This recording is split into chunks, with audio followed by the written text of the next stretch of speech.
আসসালামু আলাইকুম। সম্মানিত দর্শক শ্রোতা সবাইকে শুভেচ্ছা। রূপে গুণে ধর্মে কর্মে ধনৈশ্বর্যে অনন্য এমন একজন নারীকে আপনি বিয়ে করলেন, যিনি জীবনে কখনো ফজরের নামাজ কাজা করেননি। সবাই তার প্রশংসায় পঞ্চমুখ। আহ, তো এমন একজন লক্ষ্মী বধূকে জীবন সঙ্গী হিসেবে পেয়ে নিশ্চয়ই আপনি আহ, মহান আল্লাহ তাআলার দরবারে শুকরিয়া আদায় করবেন। বলবেন যে হে আল্লাহ, নিশ্চয়ই তুমি অনেক দয়ালু, মেহেরবান। এমন একজন লক্ষ্মী নারী আমাকে জীবন সঙ্গী হিসেবে দান করেছ। তোমার দরবারে অগণিত শুকরিয়া। আমি আর তোমার কাছে কিছুই চাই না। কিন্তু আপনি যদি হঠাৎ একদিন লক্ষ্য করেন যে আপনার সেই লক্ষ্মী বধূ আহ, শাড়ি এবং হিজাবের বদলে প্যান্ট শার্ট পরে তাতা থই থই গান ধরেছেন, আপনি কি করবেন? আপনি কি আনন্দে নাচবেন, নাকি আপনি আহ, হতবিহ্বল হয়ে ট্রমাটাইজড হয়ে ভাববেন যে আমি এ কি দেখছি? আমি কি সত্যি দেখছি, নাকি কোনো স্বপ্ন দেখছি? আপনি কি আপনার প্রেয়সীকে ডেকে বলবেন, ওগো তোমার কি হলো? নাকি আব্বাজানকে, শ্বশুর আব্বাকে ফোন করে বলবেন যে আপনার মেয়ে কি কখনো নৃত্য চর্চা করতেন? নাকি ভাববেন কেয়ামতের কি শুরু হয়ে গেল? কিন্তু কেয়ামত তো মাগরিবের সময় হওয়ার কথা, সেটা কি করে ফজরের সময় হাজির হলো? সম্মানিত দর্শক শ্রোতা, আপনারা সবাই দেশের বর্তমান সংকট এবং সার্বিক পরিস্থিতি সম্পর্কে অবগত আছেন। আহ, কিন্তু দুর্ভাগ্যজনকভাবে সবাই লেজ ধরে টানাটানি করছে, সংকটের গোড়ায় কেউ হাত দিচ্ছে না। এবং এই সংকটের আসল নাটের গুরুকে, সে কথাও যেন কেউ বলতে চাইছে না, চক্ষু লজ্জায়।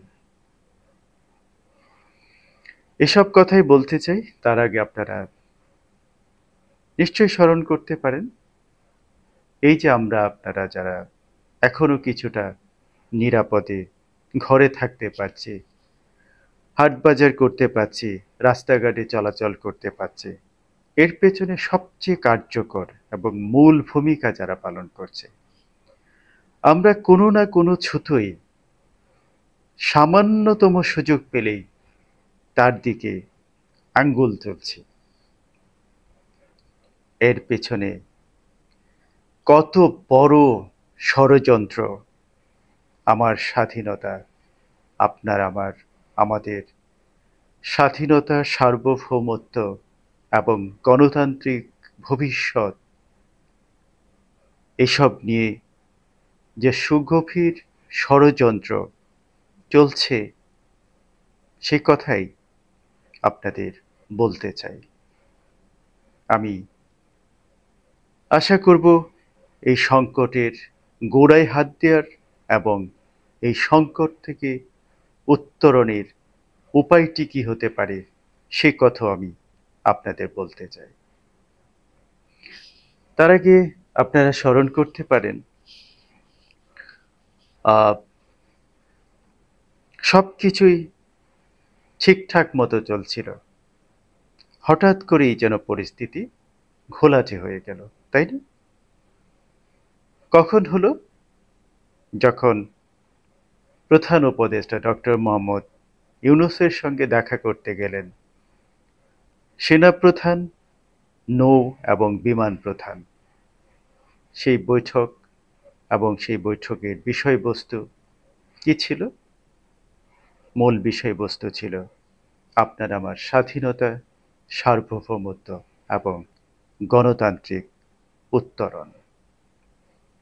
আপনারা জানেন, করিডোর নিয়ে বড় ধরনের ষড়যন্ত্র হচ্ছিল সেনাপ্রধান এবং বিমান ও নৌপ্রধান যৌথভাবে অত্যন্ত সুদৃঢ় কণ্ঠে উচ্চারণ করেছেন যে নো, স্বাধীনতা সার্বভৌমত্বের প্রশ্নে কোনো আপোষ নয়, এই ধরনের কোনো করিডোর দেয়া চলবে না। আমাদের অন্যতম প্রধান বন্দরটি বিদেশিদের হাতে তুলে দেওয়ার যে চক্রান্ত, সে বিষয়ে তারা কথা বলেছেন। তিনি কি, অর্থাৎ সেনা, নৌ, বিমান, তারা কি আপনার আমার কল্যাণে কথা বলেছেন? দেশ স্বাধীনতা সার্বভৌমত্বের প্রয়োজনে কথা বলেছেন, নাকি তাদের ব্যক্তিগত কোনো স্বার্থ চরিতার্থ করার জন্য তাদের নিজস্ব কোনো অভিলাষ থেকে কথা বলেছেন? সম্মানিত দর্শক শ্রোতা, সেনা, নৌ এবং বিমান, তাদের মূল কাজটাই হচ্ছে দেশের স্বাধীনতা সার্বভৌমত্ব বিনষ্ট হতে পারে এমন যে কোনো কাজের বিরুদ্ধাচরণ করা। এটি হচ্ছে তাদের মূল দায়িত্ব, মৌলিক দায়িত্ব।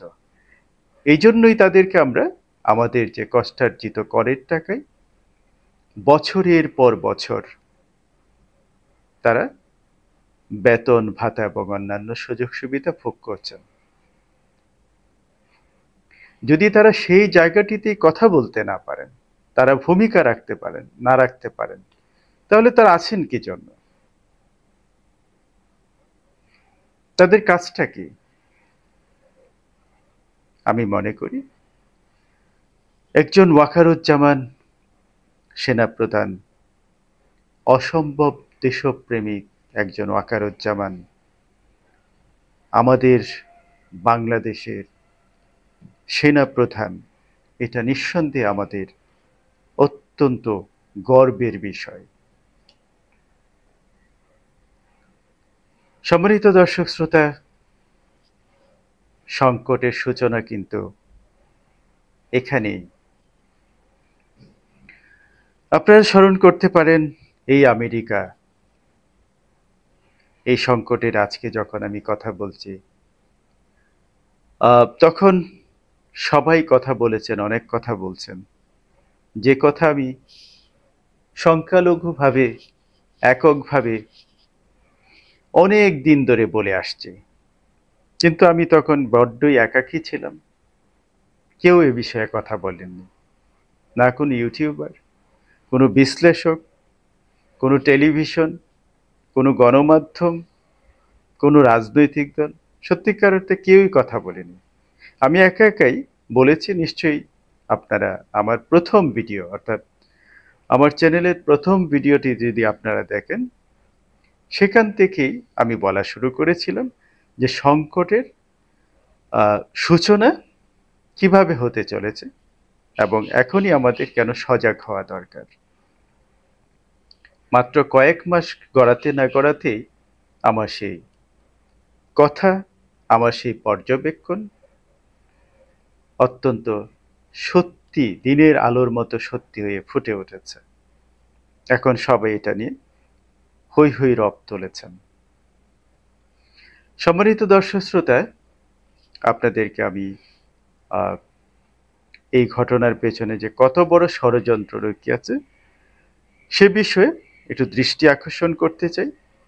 আপনারা নিশ্চয়ই লক্ষ্য করেছেন, সেনাপ্রধান, নৌ এবং বিমান প্রধান সাক্ষাৎ লাভের পরের দিন জাতীয় নিরাপত্তা উপদেষ্টা মিস্টার খলিলুর রহমান একটি সংবাদ সম্মেলন করেছেন।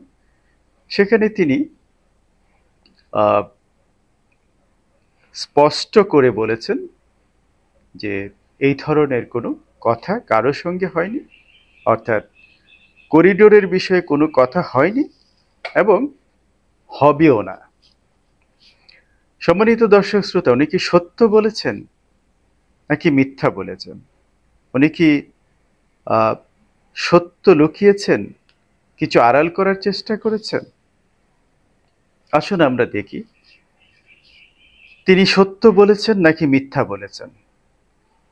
30 এপ্রিল ইত্তেফাক পত্রিকার খবরটি আপনাদেরকে পড়ে শোনাতে চাই। শিরোনাম করা হয়েছে রাখাইনে জাতিসংঘের মানবিক সহায়তার প্রস্তাবে ঢাকার সমর্থন। রিপোর্টটিতে বলা হয়েছে নিরাপত্তা উপদেষ্টা রোহিঙ্গা সমস্যা বিষয়ক হাই রিপ্রেজেন্টেটিভ খলিলুর রহমান ফরাসি বার্তা সংস্থা এএফপি-কে বলেছেন, রাখাইনে জাতিসংঘের নেতৃত্বে মানবিক সহায়তার উদ্যোগ নেওয়া হলে বাংলাদেশ তাতে কারিগরি সহায়তা দিতে আগ্রহী আছে। খলিলুর রহমান বলেন, আমরা বিষয়টি নিয়ে জাতিসংঘ এবং সংশ্লিষ্ট অন্য পক্ষগুলোর সঙ্গে যুক্ত রয়েছে। অন্যদিকে মানবিক করিডোর চালুর বিষয়টি রোববার জনসমক্ষে আনেন পররাষ্ট্র উপদেষ্টা মিস্টার তৌহিদ হোসেন। তিনি বলেন, এতটুকু আপনাদের বলতে পারি, নীতিগতভাবে আমরা এতে সম্মত, কারণ এটি একটি হিউম্যানিটেরিয়ান প্যাসেজ হবে। সম্মানিত দর্শক শ্রোতা, তাহলে মিস্টার খলিলুর রহমান সংবাদ সম্মেলন করে কেন বললেন যে এ বিষয়ে কোনো কথা হয়নি, হবেও না? আপনারা নিশ্চয়ই লক্ষ্য করেছেন তিনি কি বলেছেন, যদি কোনো সহায়তা পাঠাতে হয় জাতিসংঘের তত্ত্বাবধানে, আমরা শুধু ওইটুকুতে রাজি আছি, কোনো করিডোর দেওয়ার প্রশ্নই ওঠে না, এটার কোনো প্রয়োজনীয়তা নেই।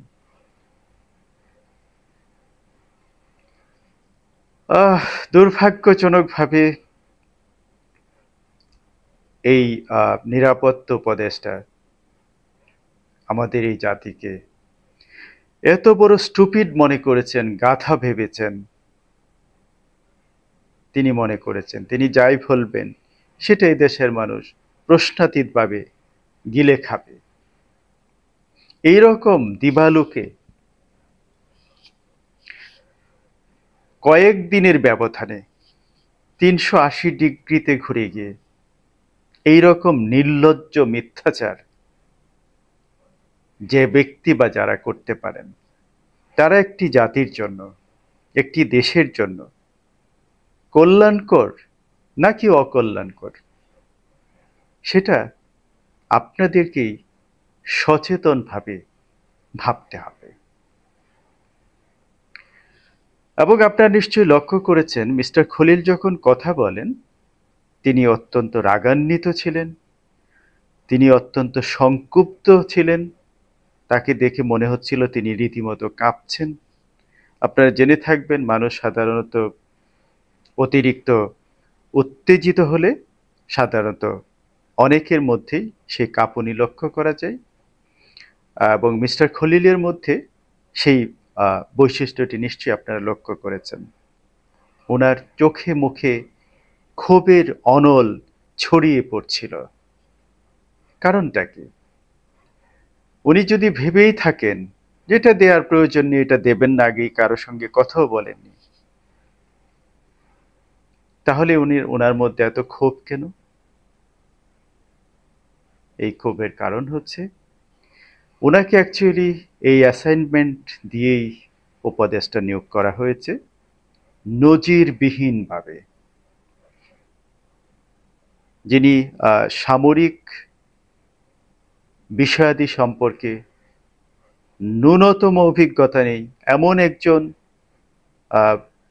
বিদেশে বসবাসরত ব্যক্তিকে এনে সবচেয়ে গুরুত্বপূর্ণ একটি রাষ্ট্রের স্বাধীনতা, সার্বভৌমত্ব এবং সার্বিক কল্যাণের জন্য সবচেয়ে গুরুত্বপূর্ণ যে পদটি, সেটিতে তাকে বসানো হলো।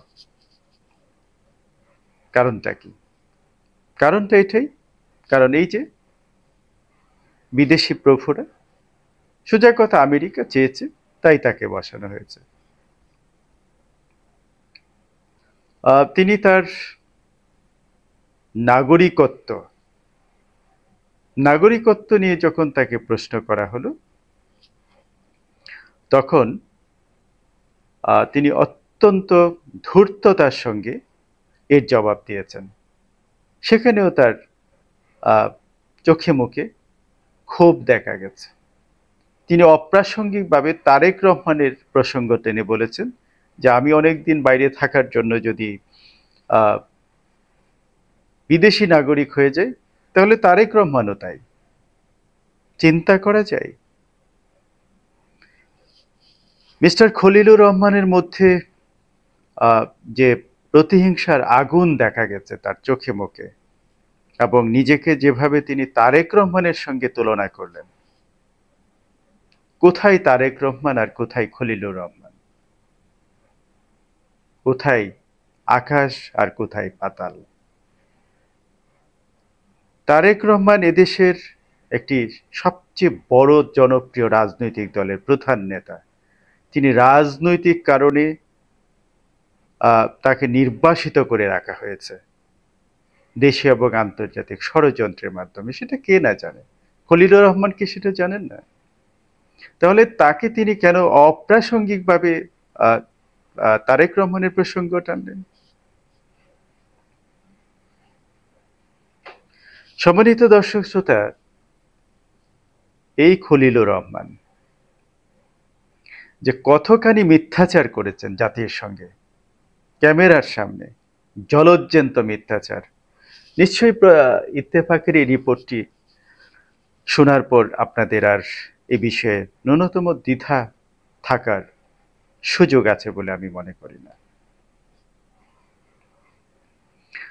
তো এখন এই মিস্টার খলিলুর রহমান তিনি যেভাবে মানুষকে, বাংলাদেশের মানুষকে ধোঁকা দেওয়ার অপচেষ্টা করলেন, এবং যে প্রেক্ষাপটে তিনি এই অপচেষ্টাটি নিলেন সেটি হলো প্রধান উপদেষ্টা এবং তিন বাহিনী প্রধানের সাক্ষাতের পর, সে আলোচিত বৈঠকটির পর,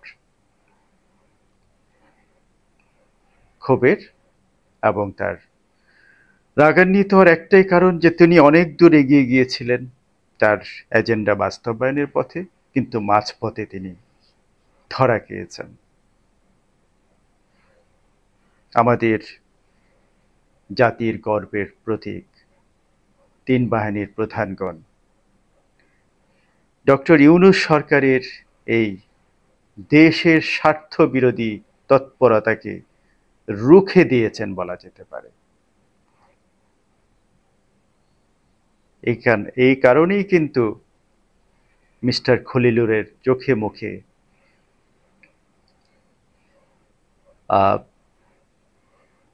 কি বলা যায়, ব্যর্থতার আগুন, প্রতিহিংসার আগুন আমরা লক্ষ্য করেছি।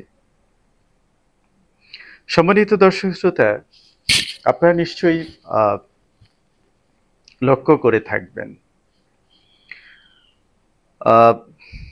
কজন ছাত্র উপদেষ্টা এবং একজন পরিবেশ উপদেষ্টা তারা যে ভাষায় কথা বলেন, নিয়মিত বিরতিতে ফেসবুকে পোস্ট করেন, এটি কি কোনো সভ্যতা ভব্যতার মধ্যে পড়ে? দেশের প্রতি, মানুষের প্রতি কোনো কমিটমেন্টের বহিঃপ্রকাশ কি সেখানে থাকে? না, বরং প্রতিপক্ষকে, সবাইকে দোষারোপ এবং আমরাই হলাম সবচেয়ে উত্তম আর সবাই অধম, এমন একটি বার্তা দেওয়ার অপচেষ্টা তারা করছেন শুরু থেকে। সম্মানিত দর্শক শ্রোতা, সংকটের যে গোড়া আমি মনে করি ডক্টর মোহাম্মদ ইউনূস যেদিন ফ্রান্স থেকে বিমানবন্দরে ফিরে ঘোষণা দিয়েছিলেন এরাই হচ্ছে আমাদের নিয়োগকর্তা, সেদিনই সংকটের শুরু হয়েছিল। এবং এই সংকটের প্রাতিষ্ঠানিক রূপ লাভ করে যেদিন সচিবালয়ে এইচএসসি পরীক্ষার্থীরা ঘেরাও করে আধা ঘন্টার মধ্যে তাদের পরীক্ষা বাতিল করে তাদেরকে অটো পাস দেওয়ার দাবিটি সরকার বিনা প্রশ্নে মেনে নিয়েছিল। এরপর যা হয়েছে মপতন্ত্র, চাঁদাবাজি, টেন্ডারবাজি, যত রকমের অনাচার, অবিচার, ব্যভিচার, ভাঙচুর, অগ্নিসংযোগ, এসব পেছনে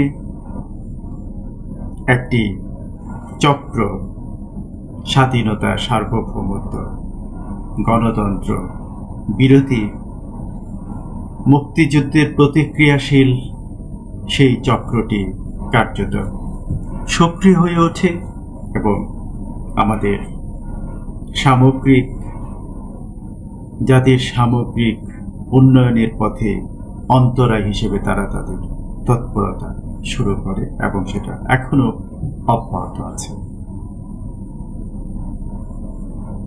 নিশ্চয়ই আপনারা স্মরণ করতে পারেন, এখানে অবশ্যই উল্লেখ করতে হয় 5 আগস্টের পর নিশ্চয়ই লক্ষ্য করেছেন সারা দেশে বিশ্ববিদ্যালয়গুলোতে কাওয়ালি গানের আসর, পাকিস্তানিদেরকে এনে কনসার্ট, কোটি কোটি টাকা খরচ করে কনসার্ট করা হয়েছে। অন্যদিকে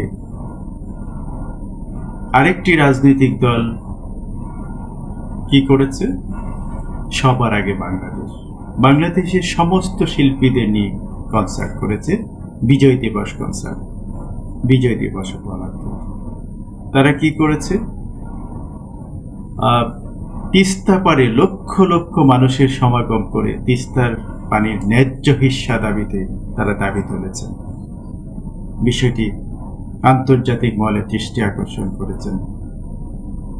বাংলাদেশের সার্বিক উন্নয়নের পথে যে বিষয়টি বহুদিন ধরে ঝুলে আছে, সেখানে তারা হাত দিয়েছিলেন। এই বিষয়টি কিন্তু জাতীয়ভাবে সেভাবে আলোচনাতেই আসেনি। অথচ বাংলাদেশের স্বাধীনতার পর এরকম কর্মসূচি এবারই বিএনপি প্রথম এই কর্মসূচিটি নিয়েছিল। কিন্তু দুর্ভাগ্যজনকভাবে সেই ষড়যন্ত্রের অংশ হিসেবে বিএনপির এই সফলতাগুলো দেশের স্বাধীনতা, সার্বভৌমত্বের পক্ষে, উন্নয়নের পক্ষে তাদের যে কর্মতৎপরতা, কর্মকাণ্ড, এসবকে ছাপিয়ে চাঁদাবাজি, টেন্ডারবাজি, উদ্দেশ্য প্রণোদিতভাবে একটার পর একটা ঘটনার জন্ম দিয়ে তারা সেটিকে অত্যন্ত সুকৌশলে ধামাচাপা দিয়ে তারা তাদের কৃতিত্ব সবার সামনে জাহির করার প্রয়াস নিয়েছে। এই সরকারকে 5 বছর 10 বছর ক্ষমতায় রাখতে হবে, অসংখ্য টাকা খরচ করে সেই ক্যাম্পেইন করা হচ্ছে। এখন এই যে আপনাদেরকে বলেছিলাম যে পরহেজগার, নামাজি, হিজাব পড়ুয়া, ধার্মিক গৃহবধূ যদি ফজরের সময় শার্ট প্যান্ট পরে তাতা তৈ তৈ শুরু করেন, তাহলে তার জীবন সঙ্গী সেই বেচারা স্বামীর যে অবস্থা হয়, আজকে এই ডক্টর ইউনূস সরকার, একটি ইন্টারিম সরকারের প্রধান দায়িত্বই হচ্ছে যে সংকট আছে সেই সংকট থেকে উত্তরণে সমস্ত আয়োজন সবার আগে সম্পন্ন করা, অর্থাৎ এটি গণতান্ত্রিক উত্তরণ। এটি তাদের একমাত্র এবং মূল উদ্দেশ্য হওয়া উচিত ছিল। আচ্ছা, আপনি বলুন তো, পৃথিবীতে ইন্টারিম গভর্নমেন্ট কি ডক্টর ইউনূস সরকারই প্রথম? না, পৃথিবীতে এরকম অসংখ্য ইন্টারিম গভর্নমেন্ট হয়েছে এবং কোন ইন্টারিম গভর্নমেন্টের বয়স পৃথিবীতে 1.5 বছরের বেশি আছে বলে আমার জানা নেই।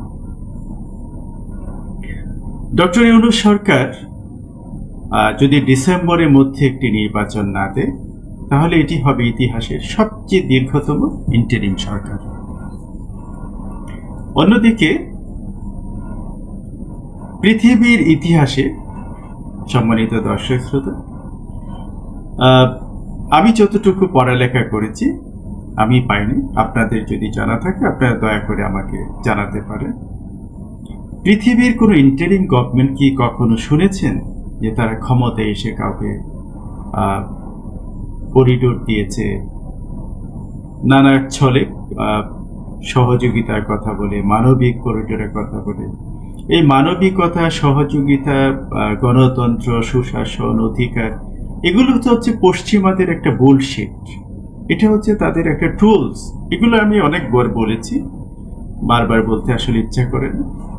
আপনারা ইচ্ছা করলে আমার আগের ভিডিওগুলো দেখে নিতে পারেন, সেখানে আমি বিস্তারিত ব্যাখ্যায় এসব বলেছি যে পশ্চিমাদের যেখানেই তারা এসব বলিয়া ওড়াবেন, বুঝতে হবে এখানেই এইসব দেশের এইসব জায়গার মানুষের জন্য দুর্ভাগ্যের এক ঝড় এবং অধ্যায় নেমে আসবে। তো যাই হোক, যে কথা বলছিলাম যে এই যে আপনার ইন্টারিম সরকার, যেখানে আপনার আমার চারদিকে সমস্যার অন্ত নেই, নিরাপত্তা, খুন খারাপি, চুরি ডাকাতি, অন্যায় অবিচার সবখানে এখনো স্বমহিমায় চলছে, সেদিকে নজর না দিয়ে তারা বিদেশিদের হাতে বন্দর তুলে দিতে চাইছে। রাতারাতি স্টারলিংকে আপনি ব্যবসার সুযোগ করে দেবেন, সেন্ট মার্টিনে তারা আজ স্টেশন করবে, সেই সুযোগ আপনি করে দেবেন। আপনি করিডোর দিয়ে দিতে চাইছেন স্বাধীনতা, সার্বভৌমত্বের জন্য সবচেয়ে বড় যে হুমকি। সম্মানিত দর্শক শ্রোতা, এটা কি ইন্টারিম সরকারের কাজ? পৃথিবীতে একটা উদাহরণ কি আপনি দেখাতে পারবেন যে এরকম কাজ কোনো ইন্টারিম গভর্নমেন্ট করেছে? তাহলে আমাদের এত স্বাদের, এত নন্দিত মানুষ ডক্টর মোহাম্মদ ইউনূস, তার নেতৃত্বে তার সরকার আমাদের স্বাধীনতা, সার্বভৌমত্বের বিরুদ্ধে কেমন করে অবস্থান নিলেন? এই ডক্টর মোহাম্মদ ইউনূসের প্রতি মানুষের, এদেশের সমস্ত শ্রেণীর মানুষের যে অগাধ বিশ্বাস এবং আস্থা ছিল শুরু থেকেই, সেটি কি তিনি রাখতে পেরেছেন? না। এটিতে যে চির ধরেছে, এই জন্য দায়ী কে?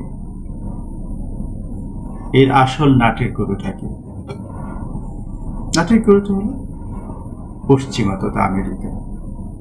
কারণ তারা, আমেরিকা হচ্ছে আমেরিকা, তারা তাদের যে উদ্দেশ্য সদস্য এই অঞ্চলে নিয়ন্ত্রণ প্রতিষ্ঠা করে সুদূর প্রসারী। আপনারা জানবেন, জেনে থাকবেন, বাংলাদেশের অনেক আপনারা, এটা অত্যন্ত গুরুত্বপূর্ণ একটা বিষয় যে বাংলাদেশে কিন্তু পরমাণু অস্ত্র তৈরির যে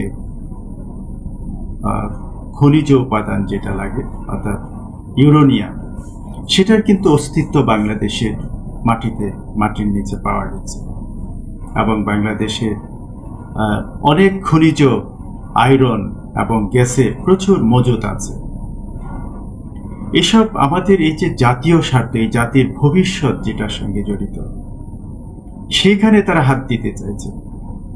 এই এতদাঞ্চলের সম্পূর্ণ নিয়ন্ত্রণ তারা নিয়ে নিতে চাইছে, যে কারণেই তারা এখানে কিন্তু একটি যে কোনো ছলে বলে কৌশলে তাদের এখানে একটা অবস্থান দরকার। এবং এর কারণেই কিন্তু আপনারা নিশ্চয়ই লক্ষ্য করেছেন যে গত 1-2 বছরে আমেরিকার যত শীর্ষ কর্মকর্তা বাংলাদেশ সফর করেছে, গত 52 বছরে এমন কোন কর্মকর্তা, অর্থাৎ আপনি যদি সেটাকে তুলনা করেন, গত 52 বছরেও এত পরিমাণ মার্কিন কর্মকর্তা বাংলাদেশ সফর করেন। কারণটা কি? তারা 3টি চুক্তি করতে চেয়েছিলেন, জিসোমিয়া, আকসা এবং আইপিএস।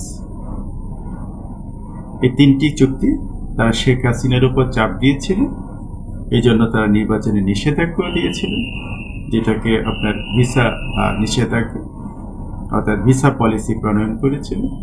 কিন্তু ভারতের সত্যিকার অর্থে ভারতের স্বাধীনতাকে শেখ হাসিনা সেটা কৌশলে কালক্ষেপণ করছিলেন। পরবর্তীতে এই জন্য অ্যাকচুয়ালি শেখ হাসিনাকে ক্ষমতা থেকে চলে যেতে হয়। শেখ হাসিনা চলে যাওয়া এবং ডক্টর ইউনূসের সরকারের আগমন, এখানেই কিন্তু আমাদের এই সংকটের মূল জায়গা। অর্থাৎ আমেরিকা কিন্তু সহজে ডক্টর ইউনূসকে ছেড়ে দেবে না, এবং ডক্টর ইউনূস আমেরিকার কথার বাইরে এক চুলো নড়তে পারবেন না। আপনাদের মনে রাখতে হবে যে ডক্টর ইউনূস আমেরিকার তৈরি, আমেরিকার নিয়ন্ত্রণের বাইরে তিনি কিছু করে তার টিকে থাকা খুব কঠিন হয়ে পড়বে। এছাড়া ডক্টর ইউনূসের অনেক ব্যবসা, অনেক বিনিয়োগ আমেরিকাতে আছে, আপনারা জেনে থাকবেন। তো ফলে এই সংকটের মূল জায়গায় আসল নাটকগুলো হচ্ছে আমেরিকা এবং এই উপদেষ্টা খলিলুর রহমান তাকে এজেন্ডা বাস্তবায়নের জন্য অনেকটা নজিরবিহীনভাবে সামরিক কর্তৃপক্ষের সঙ্গে, সামরিক বিশেষজ্ঞদের সঙ্গে কোনো রকম সলা পরামর্শ ছাড়া তার এই কাজটি তাকে নিয়োগ দেওয়া হয়েছে। তো ফলে সমস্ত কিছু যদি আপনি একসঙ্গে মিলান তাহলে দেখা যাচ্ছে যে ডক্টর ইউনূস সরকার তার ছাত্র প্রতিনিধিদের নিয়ে যে সরকারটি গঠন করেছে সেখানে পেছনের কুশীলবদের প্রচ্ছন্ন সমর্থন আছে এবং তারা তাদেরকে দীর্ঘ সময় ক্ষমতায় রাখার, নির্বাচনবিহীনভাবে ক্ষমতায় রাখার নিশ্চয়তা থেকেই তারা এই কাজগুলি করছেন এবং রাজনৈতিক দলগুলোকে অনেকটা অবজ্ঞার চোখে দেখছেন। তারা তাদের অত্যন্ত কৌশলে তারা তাদের দাবিটি, যেটা মূল দাবিটি অর্থাৎ নির্বাচনী যে রোডম্যাপ, সেটি কিন্তু তারা কিছুতেই ঘোষণা করছেন না। ডিসেম্বর থেকে জুন এটি কখনোই একটি নির্বাচনের রোডম্যাপ হতে পারে না। রাজনৈতিক দলগুলোর যে দাবি একটি সুনির্দিষ্ট রোডম্যাপ ঘোষণা করা, সেটি কেন করছেন না? একটি রোডম্যাপ দিতে কত সময় দরকার? আর সংস্কার, আপনি কি সংস্কার করবেন? আপনি মুখে বলছেন সংস্কার করবেন, আর আপনি বাস্তবে সংস্কারের বিরুদ্ধে সবকিছু করছেন। এটা কি করে হয়? আপনি যেটার বিরুদ্ধে কাজ করছেন আপনি অন্যকে বলছেন সেই কাজ করার জন্য। এটা কেউ শুনবে? কেউ মানবে?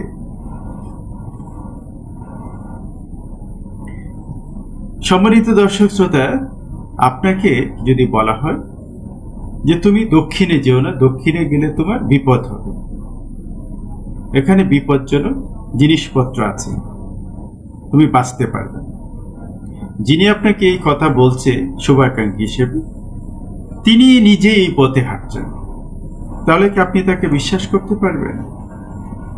এক্ষেত্রে তাই হয়েছে।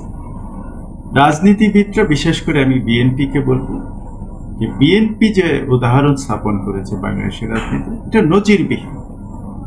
দেখুন, বিএনপি কিন্তু সরকারের উপর এখনো আস্থা রেখেছে, শুরু থেকেই 9 মাস তার আস্থা রেখেছেন।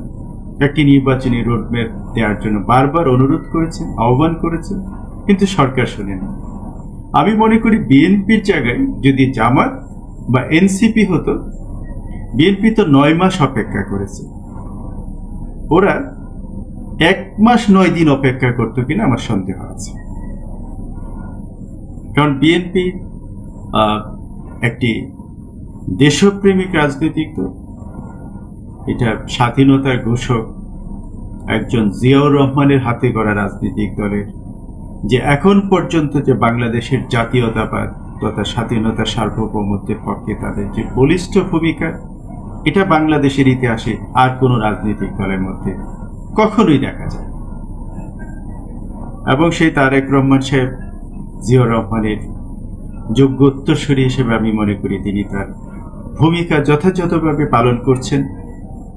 তিনি যথেষ্ট সচেতনতার সঙ্গে প্রতিক্রিয়া দেখাচ্ছেন, কর্মসূচি দিচ্ছেন, সরকারকে বারবার আহ্বান করেছেন, কিন্তু সরকার কিন্তু তার কথা শোনেনি। ফলে আজকে যে সংকটটি তৈরি হয়েছে এটি কিন্তু সরকারের যে বিপদগামিতা, স্বাধীনতা, সার্বভৌমত্ব এবং গণতান্ত্রিক উত্তরণের পথে তারা যে গভীর ক্ষতের সৃষ্টি করার পথে পা বাড়িয়েছিলেন, সেখান থেকে তাদেরকে পেছন থেকে টেনে ধরার ফলেই তারা এই ধরনের অনাকাঙ্ক্ষিত, অনভিপ্রেত এবং অত্যন্ত সংক্ষুব্ধ মিথ্যার আশ্রয় নিয়েছেন, প্রতিক্রিয়া জানিয়েছেন এবং সর্বশেষ তিনি এখন পদত্যাগের হুমকি দিচ্ছেন। নিশ্চিত থাকুন ডক্টর মোহাম্মদ ইউনূস সহজে পদত্যাগ করবেন না। এটি হচ্ছে তার একটি অত্যন্ত সাদামাঠা এবং খুব সস্তা কৌশল। ডক্টর মোহাম্মদ ইউনূস পদত্যাগ করবেন না, এটা আপনি নিশ্চিতভাবে লিখে রাখতে পারেন। আর ডক্টর মোহাম্মদের ইউনূসের যে নৈতিকতা, সেটা আপনারা নিশ্চয়ই ভালোভাবে জানেন। আপনাদেরকে আমি একটি তথ্য দিতে চাই। এই শেখ হাসিনা পতনের মাত্র কয়েক মাস আগে doctor Muhammad Yunus German Deutsche ভেলেকে একটি সাক্ষাৎকারে তাকে প্রশ্ন করা হয়েছিল যে শেখ হাসিনা যদি আপনাকে ডাকেন কোনো কাজ করতে, তার সঙ্গে কি আপনার কাজ করতে কোনো সমস্যা আছে কিনা? তিনি উত্তর দিয়েছিলেন, আমার দিক থেকে কোনো সমস্যা থাকার তো কিছু নেই। তিনি ডাকলে নিশ্চয়ই কাজ হতে পারে, আমরা বসে এটা সমাধান করতে পারি। তিনি এই ভাষাতেই কথা বলেছিলেন। অর্থাৎ শেখ হাসিনা পতনের মাত্র 4-5 মাস আগেও শেখ হাসিনার সঙ্গে কাজ করার আগ্রহ ব্যক্ত করেছিলেন এই ডক্টর মোহাম্মদ ইউনূস। শুধু তাই নয়, এর আগেও আমি জানি শেখ হাসিনার এক ঘনিষ্ঠ আত্মীয়র মাধ্যমে তিনি শেখ হাসিনার সঙ্গে দেখা করার জন্য প্রাণপণ চেষ্টা করেছিলেন। এগুলো হচ্ছে লুকানো সত্য এবং পেছনের আসল গোড়ার কথা। অর্থাৎ ডক্টর মোহাম্মদ ইউনূস এই শেখ হাসিনা সরকার তথা শেখ হাসিনার সঙ্গে মিলেমিশে কাজ করতে চেয়েছিলেন, যাকে তিনি এখন ফ্যাসিস্ট এবং হত্যাকারী বলে বিচার করার জন্য আমি বলবো এক ধরনের নাটক মঞ্চস্থ করেছেন। এখানে আরেকটি লুকানো সত্য আপনাদেরকে বলি, আওয়ামী লীগ কেন নিষিদ্ধ হলো?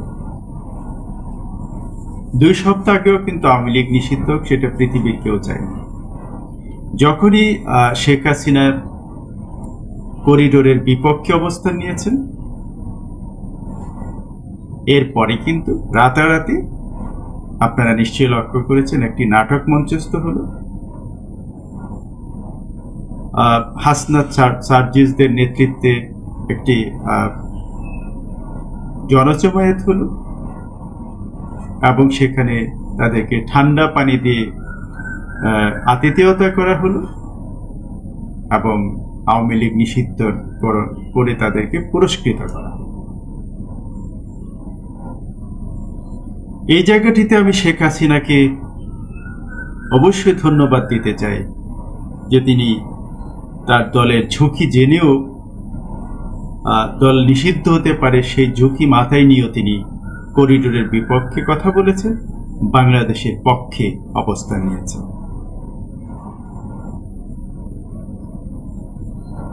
যদিও এখানে ভারতেরও স্বার্থ আছে, কারণ ভারত কখনোই তার নিয়ন্ত্রণ, আমেরিকা এখানে নিয়ন্ত্রণ প্রতিষ্ঠা করুক সেটা ভারত কিছুতেই চাইছে না, চাইবে না। এটাই হচ্ছে ভূ রাজনৈতিক স্বার্থের দ্বন্দ্ব। সম্মানিত দর্শক শ্রোতা, এখন নিশ্চয়ই আপনারা বুঝতে পেরেছেন যে সংকটের গোড়াটা কোথায়। এখন এই সংকট থেকে উত্তরণের উপায় কি? হ্যাঁ, উত্তরণের উপায় হচ্ছে যদি সেটা অর্থাৎ যে বিষয়টি ইতিমধ্যে ঘটে গেছে সেটাকে সম্পূর্ণরূপে গোড়া থেকে খেটে ফেলা। অর্থাৎ এই আপনারা নিশ্চয়ই লক্ষ্য করেছেন ডক্টর খলিলুর রহমান সুচতুরতার সঙ্গে বলেছেন যে তারা করিডোর নয়, একটি সহায়তা তারা জাতিসংঘের অধীনে করতে চান। সম্মানিত দর্শক শ্রোতা, যাহা লাও তাহাই কত, অর্থাৎ এই সহায়তার মানেই হলো করিডোর। এই সহায়তার নামেই কিন্তু এখানে পেছনের যে কুশীলব তারা তাদের উদ্দেশ্য বাস্তবায়ন করবে। অর্থাৎ এই জায়গাটি চিরতরে বন্ধ করতে হলে অবশ্যই এই সরকারকে দ্রুত সময়ের মধ্যে একটি নির্বাচন দিতে হবে। কারণ এই সরকার যতদিন থাকবে ততদিন আপনার আমার স্বাধীনতা সার্বভৌমত্ব হুমকির মুখে থাকবে। আর সাময়িকভাবে এখন যে সমস্যা যেটি দেখা দিয়েছে সেটি সমাধানের সবচেয়ে বড় উপায় আমি মনে করি দুজন ছাত্র উপদেষ্টা এবং এই নিরাপত্তা উপদেষ্টা, জাতীয় নিরাপত্তা উপদেষ্টাকে কাল বিলম্ব না করে অপসারণ করা। তাহলেই কেবল বর্তমান সংকটের কিছুটা নিয়ন্ত্রণ সম্ভব। পাশাপাশি অবিলম্বে, কাল বিলম্ব না করে একটি সুনির্দিষ্ট নির্বাচন এবং সংস্কারের রোডম্যাপ ঘোষণা করা। এই দুটি কাজ ছাড়া এই সংকটের সত্যিকার কোনো সমাধান আসবে না। যদি সেটা আবারও বসে চা চক্র করে আসেও, সেটাও খুব 2-4 দিন পর আবারও একই চিত্র দেখা দিবে, এতে আমার কোনো সন্দেহ নেই। তাই আমি সরকারকে বলতে চাই, সত্যিকার অর্থে যদি আপনারা সংকটের সমাধান করতে চান, এই দুজন ছাত্র উপদেষ্টা এবং জাতীয় নিরাপত্তা উপদেষ্টাকে কাল বিলম্ব না করে অপসারণ করুন, এবং এর বাইরেও আপনার চারপাশে যে জঞ্জাল আছে তাদেরকে জনগণের শক্তিতে বলিয়ান হয়ে তাদেরকে আপনি ছেঁটে ফেলুন। নিশ্চয়ই জনগণ আপনার পাশে থাকবে। অন্যদিকে আরেকটা বিষয়, সম্মানিত দর্শক শ্রোতা, ফেসবুক, ইউটিউব মানেই কি গুজব, মিথ্যাচার, চরিত্র হনন। আপনারা নিশ্চয়ই লক্ষ্য করেছেন, আমার যেটি ধারণা যে বাংলাদেশের এখন যে সংকট চলছে, এটার অনেকটা সমাধান হতে পারে যদি বাংলাদেশে ইউটিউব এবং ফেসবুক বন্ধ করে দেওয়া যায়। যদিও শুনতে এটা খানিকটা খারাপ লাগছে। কেন বললাম এই কথা? মানে যে পরিমাণ, যে ভয়ঙ্কর মিথ্যাচার, অপতথ্য, গুজব ফেসবুক এবং ইউটিউবে ছড়ানো হচ্ছে, অনেক নামি দামি শিক্ষিত মানুষরা এটা করে চলেছেন। এর চেয়ে বিপজ্জনক কাজ এই মুহূর্তে আর কি আছে সত্যি আমার জানা নেই। কারণ ফেসবুক, ইউটিউবের মাধ্যমে যেসব ভয়ঙ্কর তথ্য এবং কথাবার্তা ছড়ানো হয়, এতে করে সাধারণ মানুষ বিভ্রান্ত হতে বাধ্য, এবং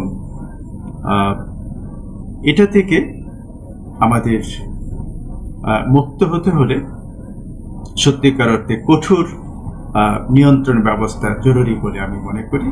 না হলে আমাদের শান্তি শৃঙ্খলা বিঘ্নিত হবেই, এতে আমার কোনো সন্দেহ নেই। আপনারা নিশ্চয়ই জেনে থাকবেন, এই সোশ্যাল মিডিয়া এটি আসলে উন্নত দেশের একটি চিত্র এবং ভাবনা, যেটি পরবর্তীতে ব্যবসায়িক রূপ লাভ করে এবং আমাদের মতো স্থূল বুদ্ধির মানুষের দেশে এসে সেটা স্বর্ণ শিখরে পৌঁছে যায়। আমাদের ব্যাপারটা এখন এমন হয়েছে যে আমরা পকেটে টাকা না থাকলেও, ঘরে খাবার না থাকলেও আমার মোবাইলে ইন্টারনেট থাকতে হবে, এবং আমাকে কথা বলতে হবে। আমি যেটা না সেটাও বলতে হবে, আমি যা জানি না সেটাও বলতে হবে। আমাকে বোঝাতে হবে যে আমার চেয়ে জ্ঞানী, আমার চেয়ে নামি দামি মানুষ আর কেউ নেই, আমি সব জানি, আমি সব কিছু সমাধান করে দিতে পারি। আপনারা নিশ্চয়ই এগুলো লক্ষ্য করে থাকবেন যে এমনভাবে কথাবার্তা বলা হয় যেন সে সমস্ত কিছু সুরাহা করে দিতে পারে, সেই সব কিছু, আর বাকি সব গরু গাধা, কেউ কিছু জানে না। এইরকম মানুষজন যখন এখন এইগুলো দখল করে নিয়েছে এবং মানুষকে বিভ্রান্ত করছে, তারাই কিন্তু আবার কি বলে, ডলারের জন্য, ডলার কামাই করার জন্য এই রকম নৈতিকতায় বিবর্জিত কাজ করছেন। তারা সমালোচনা করছেন, অন্যের আদর্শিক সমালোচনা করছেন, অন্যের কাজের সমালোচনা করছেন। কিন্তু এই ইউটিউবাররা এই বিশ্লেষকরা, এই কথিত সাংবাদিকরা, তারা নিজেরাই যে মিথ্যাচার করছে, তারা নিজেরাই যে নৈতিকতা বর্জিত কাজ করছেন, মিথ্যাচার করছেন, এবং সেই মিথ্যাচার করে ভিউ বাড়িয়ে ডলার কামিয়ে সেটা পরিবার পরিজন নিয়ে ভোগ করছেন, নিজে ভোগ করছেন। এটার শাস্তি যে কত বড়, এবং তিনি যে হারাম খাচ্ছেন এদিকেও তার কোনো হোশ নেই। অর্থাৎ আমি করলে, তুমি করলে মন্দ, আমি করলে ভালো, এমন একটি চিত্র দাঁড়িয়েছে। তো সম্মানিত দর্শক শ্রোতা, সর্বশেষ আপনাদেরকে এই বার্তাটি দিতে চাই যে আপনারা দেশটিকে ভালোবাসুন, দেশের মানুষকে ভালোবাসুন, সত্যের পক্ষে অবস্থান নিন, আবেগ দিয়ে নয়, সামান্য কিছু স্বার্থের জন্য। দেশপ্রেমের চেয়ে বড় কিছু সত্যি আর কিছু হতে পারে না। এখন এমন দাঁড়িয়েছে যে এই দেশপ্রেম দিয়ে কি হবে, যেটা ধরা যায় না, ছোঁয়া যায় না। এখনকার প্রেম মানেই তো কিছু দেয়া। কিন্তু বিশ্বাস করুন, দেয়া নেয়ার প্রেম খুব সাময়িক সময়ের জন্য, কিন্তু দেশে প্রেমের যে ব্যক্তি, সেটা আপনার অনন্তকাল ধরে, যুগ থেকে যুগান্তরে, প্রজন্ম থেকে প্রজন্মান্তরে আপনাকে গর্বিত করবে। সম্মানিত দর্শক শ্রোতা, প্রশ্ন তুলুন, প্রশ্ন করুন, সকল অন্যায়ের বিরুদ্ধে। আল্লাহ হাফেজ।